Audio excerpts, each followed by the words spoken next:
देखिए, जंग लड़ने के लिए जरूरी क्या होता है, मैं पहले ही बता रहा था। जंग लड़ने के लिए हथियार चाहिए, जंग लड़ने के लिए पैसा चाहिए, जंग लड़ने के लिए अपनी देश की आवाम का समर्थन चाहिए कि एक ही आवाज आनी चाहिए कि हम जंग के लिए तैयार हैं। जंग लड़ने के लिए अंतर्राष्ट्रीय सहयोग चाहिए कि कोई देश हमारे समर्थन में है, समर्थन में नहीं है तो वो चुप बैठा है या फिर हमारे खिलाफ जाने वाला है। ये बहुत सारी चीजें हैं। जंग लड़ने के लिए सेना का मनोबल कितना ऊंचा है, ये बहुत मायने रखता है। भारत और पाकिस्तान में अगर हम बात करें तो कोई मुकाबला नहीं है, न वो सेना के लिहाज से हो सकता है, न वो आर्थिक स्थिति के लिहाज से हो सकता है, और ना ही वो पब्लिक के सेंटिमेंट को लेकर हो सकता है, सेना के मनोबल को लेकर हो सकता है।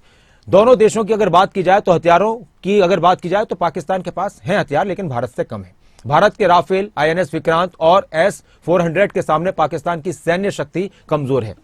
भारत के पास जो वायुसेना का हमारा जो बेड़ा है उसमें राफेल, सुखोई, तेजस, मिराज जैसे फाइटर जेट है, तो पाकिस्तान के पास JF-17 और F-16 और मिराज जैसी फाइटर जेट है। टैंक की अगर बात की जाए तो हमारे पास अर्जुन MBT स्वदेशी रूप से DRDO द्वारा विकसित है। हमारा खुद का उन्नत फायर के control system Arjun mark 1 AMS 70 plus upgrade और जैसे night vision laser range finders हैं। पाकिस्तान के पास अल खालिद है, हमारे पास अर्जुन है MBT टैंक, और पाकिस्तान के पास अल खालिद MBT जो चीन के साथ वो उसने विकसित किया है। उसमें यूक्रेन का इंजन है, चीन की तकनीक है, ये सारी चीजें। अगर हम दूसरी और चीजों पर आते हैं, सैन्य शक्ति की अगर बात करें भारत और पाकिस्तान की, तो T-90 भीष्म रूप से आयातित और भारत में लाइसेंस के तहत निर्मित मुख्य युद्धक टैंक है। पाकिस्तान के पास जो है उसका नाम अल जरार है। T-59 टैंक का अपग्रेडेड संस्करण है, सीमित क्षमताएं हैं लेकिन बड़ी संख्या में यह इस्तेमाल किया जाता है। इसके साथ ही T-72 T-72 अजय पुराने लेकिन बड़ी संख्या में सेवा में है, रूस से आयातित है, अपग्रेड वर्जन के साथ इस्तेमाल किए जा रहे हैं।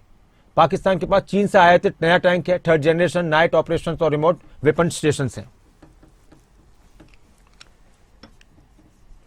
अगर हेलीकॉप्टर्स की बात की जाए तो भारत के पास अटैक हेलीकॉप्टर में अपाचे AH-24E, Mi-35, LCH, परिवहन हेलीकॉप्टर CH, चिनूक, नौसेना हेलीकॉप्टर सी किंग, कमोव, स्वदेशी तकनीक LCH और ALH ध्रुव जो हमारी खुद की तकनीक है। पाकिस्तान वो भी बाहर से ही लेता है अटैक हेलीकॉप्टर AH-1 कोबरा, परिवहन हेलीकॉप्टर, नौसेना का हेलीकॉप्टर सी किंग, स्वदेशी तकनीक है पाकिस्तान के पास, वो कम है भारत के मुकाबले।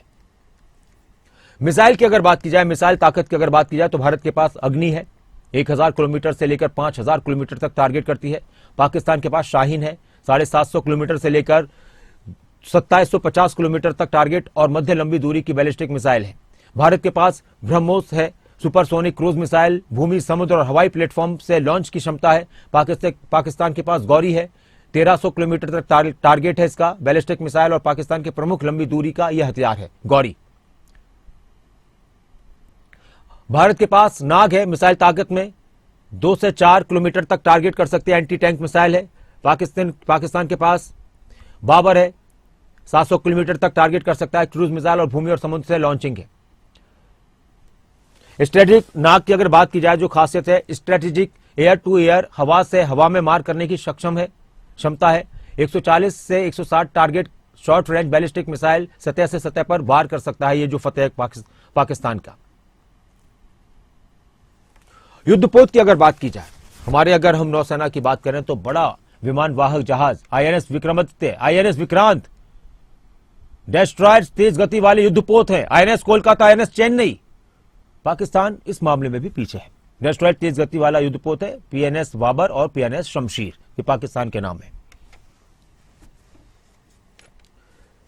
इसके साथ ही भारत के पास फ्रिगेट्स मध्यम आकार का युद्धपोत है, INS तलवार, INS तेग। फ्रिगेट्स मध्यम आकार का युद्धपोत पाकिस्तान के पास PNS जुल्फिकार और PNS शाहजहां है।